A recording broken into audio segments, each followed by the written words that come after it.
Dear students, I welcome you back to the session, and now we will be discussing on statistical techniques. So under statistical technique, uh, the first one is probability. So how we analyze the risk in the investment decisions through the probability. What do you mean by probability? Probability measures the chances of outcome, right? It might occur, it might not occur.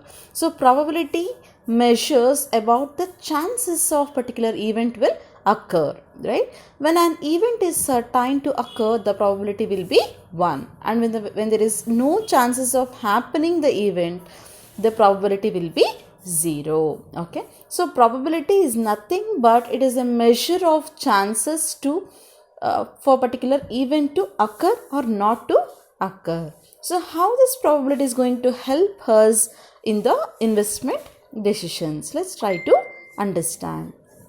So here, for every action you will be having a different outcomes, right? So that different outcomes may be of favorable or unfavorable, right? So here, suppose if the initial investment is something, so here the cash inflows are 3 lakh, 2 lakh and 1 lakh 20,000.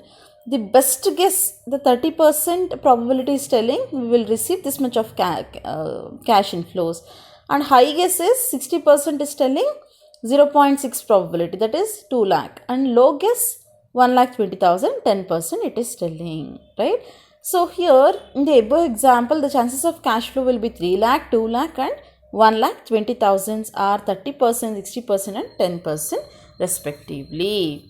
So how do we, and this is how we come out with how much cash inflows we will be getting based on the probability. Okay, the next is expected net cash flow. How do you calculate? See, this is cash inflows. When you multiply this with this probability, you will be getting expected net cash flow. That's what we are doing. RI is nothing but cash inflows multiplied with PI, that is probability. So here 3 lakh into 0.3, how much you are getting? 90,000. 2 lakh into 0.6, how much you are getting? 1 lakh 20,000. 1 lakh 20,000 into 0.1, how much you are getting? 12,000. The sum of all this 2 lakh 32,000. So that will give you the expected cash flows. Okay, so this is cash flows. This is expectation or probability or chances. When you multiplied cash flows with the probability, you will be getting expected cash flows. Okay,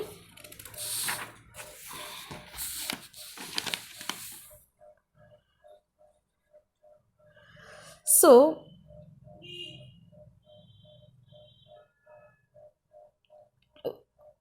here let's take this problem. The problem goes like this: possible net cash flows of project A and project B and their probabilities are given below.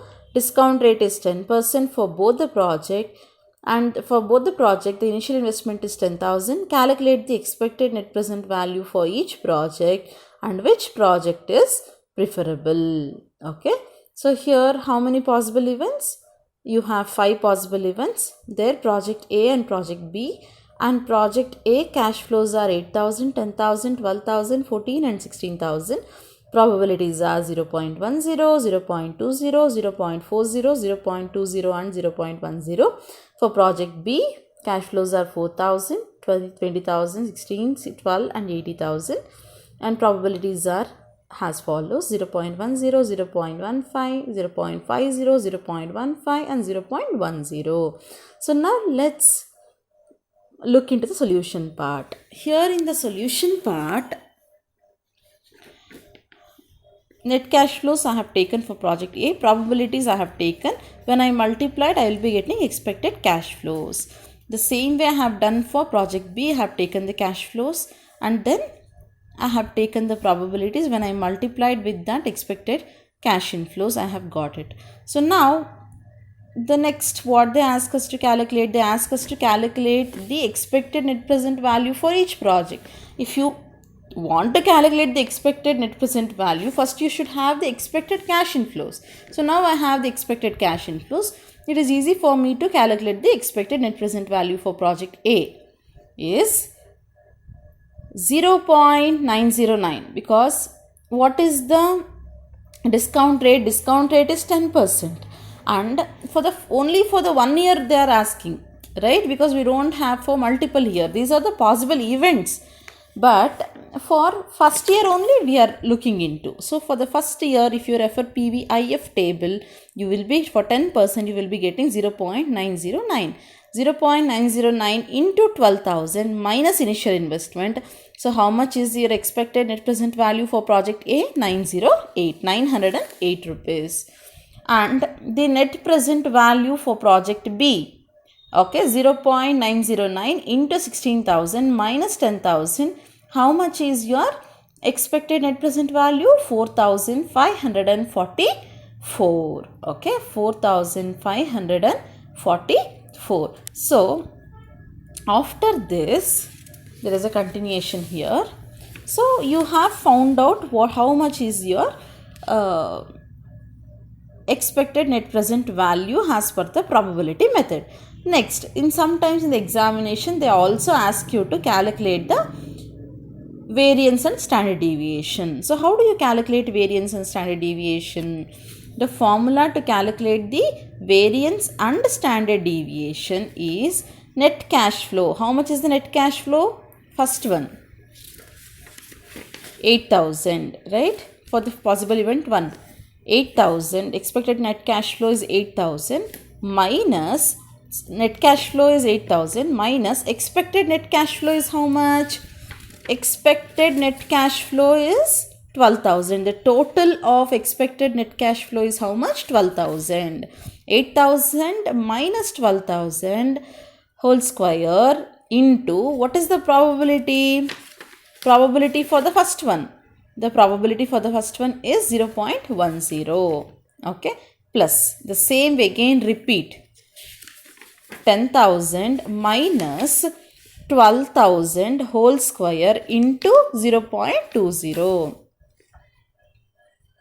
This one again, 12,000 minus 12,000 whole square into 0.4 probability. Like same way you will be doing for all the possible events, and then you will be getting the standard deviation. You are getting 48 lakh. For this 48 lakh, if you take out the square root, you will be getting 2,190. So this is your standard deviation. Okay. And for the project B also we have to do the same way, and you will be getting the standard deviation of 4,195. Okay. So now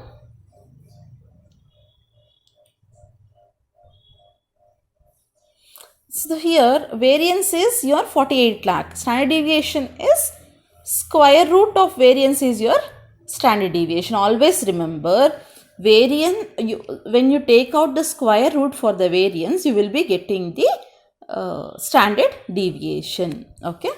So here, why you want this variance? Variance is a measure of the degree of dispersion between the numbers in the data set from its average. Okay. So why do we have to calculate this variance? Because it measures the change. Okay. It measures the difference or the degree of dispersion between the numbers in data set from its average.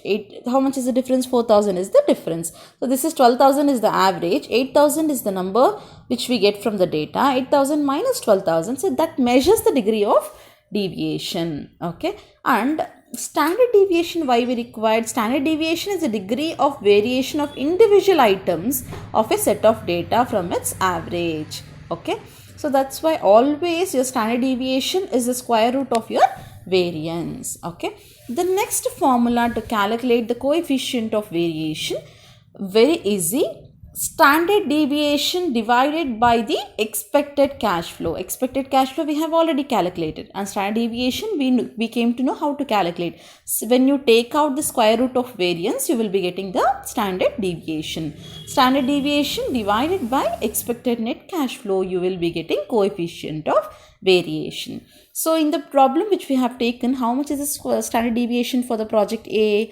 2190 divided by how much is the expected net cash flow? 12,000. So here coefficient of variation is 0.1826. For the project B, 4,195 divided by 16,000, you will be getting 0.2622. Okay, so that measures risk is less for the project A, risk is more for the project B. Expected value is less for project A, and for project B it is more.